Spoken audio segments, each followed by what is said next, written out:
Senhor presidente Telmário, senhores senadores, senhoras senadoras,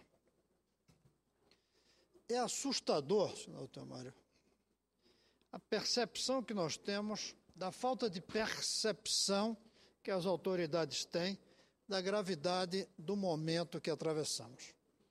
Senador Lazier, mas também é preocupante como as forças de oposição talvez não estejam ainda conscientes da gravidade do momento que nós atravessamos.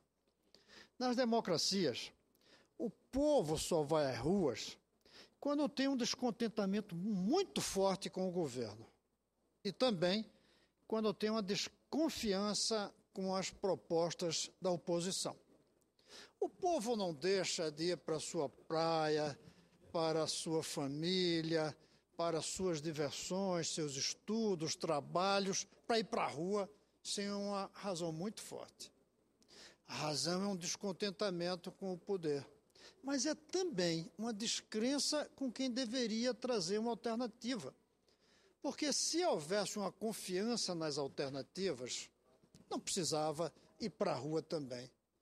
Senador Valadares, deixava que as oposições cuidassem disso. Nós estamos vivendo um momento de descrença e de um profundo desencanto e descontentamento. Mas o que a gente viu, depois das manifestações, foram as ideias do governo dizendo que aquilo eram pessoas que já votavam contra o presidente. Não leram as pesquisas, não olharam a cara do povo. As pesquisas que estão distribuídas hoje mostram que a oposição ao atual governo, o descontentamento, está em todas as camadas da sociedade, em todas as regiões do país. Todas. Em alguns lugares mais, como aqui no Centro-Oeste, em outros lugares menos. Mas em todos os lugares o descontentamento é profundo, a desconfiança é imensa. O governo, através dos ministros que falaram, dão a impressão que o pessoal não tem razão para ficar descontente com a imensa diferença entre as promessas feitas pelo marketing e a realidade que agora o Ministério tem que fazer. Claro que o povo tem razão de estar com raiva das mentiras que foram ditas. É como se o povo não tivesse razão de estar com raiva com a inflação, com o aumento da tarifa de luz, que foi rebaixada por um gesto de marketing e eleitoreiro, no preço dos combustíveis, no desemprego que cresce, a corrupção e a devastação da Petrobras, senador Luiz, porque a gente está tão chocado com a corrupção da Petrobras que não percebe que a devastação nem veio da propina, veio da manipulação dos preços do combustível para poder ganhar a eleição. O corte de verba na educação, depois de dizer que é a pátria educadora, os equívocos do FIES, o baixo desempenho da nossa educação, a sensação de desamparo, insegurança, incerteza, o sentimento de falta de rumo no país.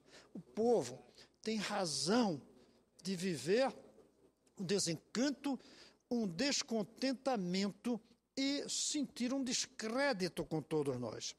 É assustador perceber que nessa situação de desencanto por um lado e descrença por outro, nós caminhamos numa direção imprevisível. Por isso, eu creio que nós precisamos levar adiante, não é o diálogo que a presidente fala, mas é um entendimento entre as lideranças desse país. Nós aqui precisamos chegar ao entendimento. Mas o entendimento passa por algumas coisas fundamentais. Primeiro, o governo precisa fazer uma análise dos erros cometidos. E não foram erros por acaso. Nós aqui alertamos, os economistas disseram, todos de bom senso avisavam. Foi erro deliberado para poder ter uma eleição garantida. Segundo, é preciso meia-culpa, é preciso modéstia, é preciso sair da arrogância e dizer, erramos, agora o problema está aí. Nós, governo, criamos, agora é de todos nós. Terceiro, nós vamos ter que formular uma proposta que não seja apenas de ajuste, mas seja também olhando para o médio e longo prazo. E aí, Eu creio que esse ajuste que tem que ser feito por culpa do governo, ele tem que seguir alguns princípios, senadores. Primeiro, tem que ser eficiente, para que os recursos que sejam conseguidos sejam suficientes para cobrir o rombo criado. E aí tem que reduzir gastos. Há pouco o senador Flecha falava aqui, reduzir cargos comissionados, reduzir ministérios, tem que reduzir gastos. Segundo, tem que ser justo. Não pode ser um ajuste que sacrifique os sacrificados, como foi a proposta do reajuste do imposto de renda, sacrificando os de baixo. Não, tem que ser sacrificando os que se beneficiaram nesse período todo. Terceiro, tem que ter uma estratégia. Não pode ser, Saúde Lazer, um ajuste que impeça certos investimentos necessários, como na educação, como nos portos, nas estradas. E aí tem que quebrar esse preconceito que chega ao fanatismo de ter medo de investimentos privados na construção da infraestrutura nesse país. Uma abertura do país, com regras sérias, com respeito às agências reguladoras, permitiria que o governo levasse adiante um ajuste com estratégia. Quarto, precisa ter legitimidade. Legitimidade significa ouvir para chegar a um entendimento. E quinto, precisa ter o tempo. Existem os ajustes bruscos, os ajustes que são feitos de uma maneira de choque e os ajustes graduais, que ao longo de algum tempo traz os sacrifícios, mas dentro de uma estratégia de benefícios globais e no médio e longo prazo. Eu acho, entretanto, senador, que essa ideia do entendimento, muito mais que do diálogo, em que oposição, governo, as lideranças conversem para definir uma estratégia na qual o ajuste esteja, eu acho que não vai acontecer facilmente se o povo não for e continuar nas ruas, senador Teomário. Por isso, senador Luiz, o que eu quero aqui, senador Lazer, é fazer um apelo à população que continue em manifestação. Essas manifestações não podem se repetir apenas a cada tantos meses, mas sejamos realistas. Não é para o povo ir para a rua tendo tantas outras coisas a fazer. A gente pode fazer uma manifestação permanente em Valadares dentro da rotina. Leve seu cartaz de protesto para o trabalho. No ônibus, leve sua panela e faça barulho. Na escola, converse com as pessoas. Vista as camisas de protestos durante o dia a dia. Faça manifestações 24 horas por dia sem quebrar a rotina do seu dia a dia. E, além disso, use essa maravilha da modernidade que é a internet.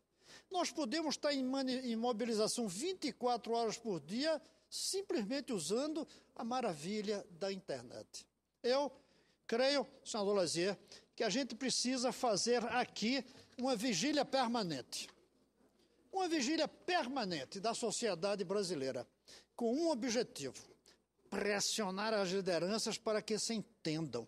E quando eu digo as lideranças, eu me incluo.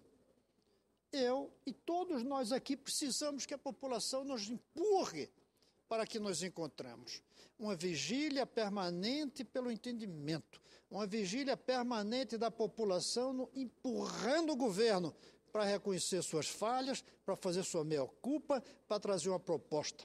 Empurrando a nós, que somos críticos do governo, e eu aqui alertei muitas vezes do que ia acontecer se continuasse aquele rumo, para que nós nos entendamos.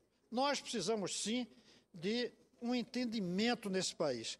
Não é apenas diálogo. Diálogo é uma palavra vazia, entendimento é uma palavra concreta. Essa é a diferença entre diálogo e entendimento. Um entendimento que faça do Brasil um movimento imenso em busca da sua própria salvação.